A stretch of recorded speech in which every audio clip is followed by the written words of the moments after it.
Hello friends, आज हम odd to autumn का पूरा ऑब्जेक्टिव करने वाले हैं।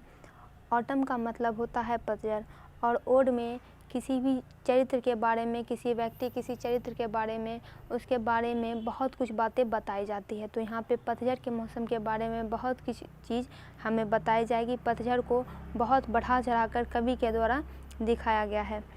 तो Lamia and Hyperion are written by, तो ये जॉन कीट्स के द्वारा लिखी गई है।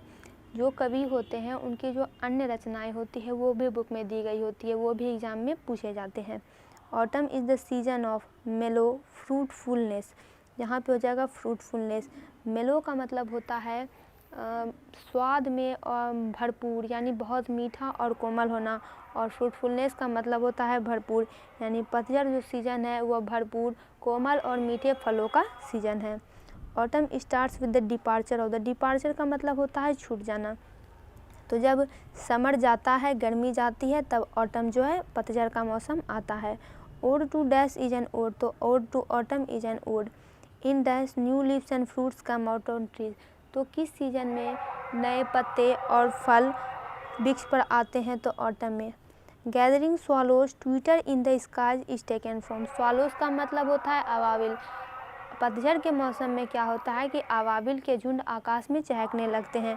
तो ये ऑड टू ऑटम में, आप इससे भी अनुमान लगा सकते हैं कि जब ऑटम के सीज़न में तो धूप जो होती है उतनी कड़ी नहीं होती है, तो पक्षी लोग आराम से ऐसे आकाश में घूमते हैं।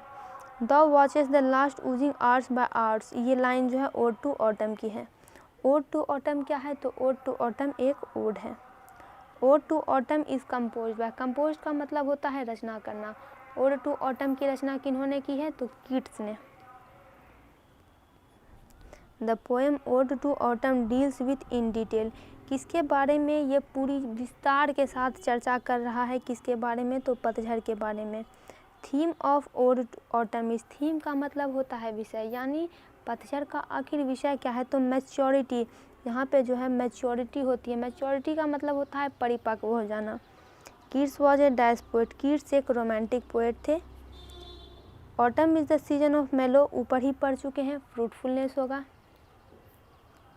Autumn starts with the departure of the, किसके डिपार्चर के साथ ऑटम स्टार्ट हो जाता है, किसके जाने के बाद ऑटम स्टार्ट हो जाता है, तो होगा summer.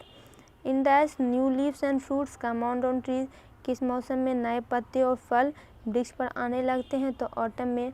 Gathering swallows twitter in the sky, अवाविल के झुंड आकाश में चहकने लगते हैं। ये लाइन ओड टू ऑटम से ली गई है। जॉन कीट्स डाइड ऑफ, तो जॉन कीट्स की मृत्यु जो है बहुत ही पहले ही हो चुकी थी, बहुत ज़्यादा दुनिया ये नहीं देख पाए, तो ये ट्यूबरक्लोसिस से इनकी मृत्यु हो गई। Each stanza of Ode to Autumn consist of, stanza Ode to Autumn का जो प्रत्येक स्टैंजा है उसमें कितने लाइन है, तो उसमें 11 लाइन है। Spike of ducks was observe by John Keats in summer, summer में जॉन कीट्स के द्वारा कब क्या ऑब्जर्व किया गया, क्या देखा गया, तो स्पाइक ऑफ ग्रास, स्पाइक का मतलब होता है भाला, टॉप पॉइंट, तो ग्रास का top point. Dash fill all fruit with ripeness, कौन जो है सभी फलों को भर देता है, उसमें मीठे स्वाद ला देता है, तो ये सूरज और गर्मी की मिली भगत से होता है।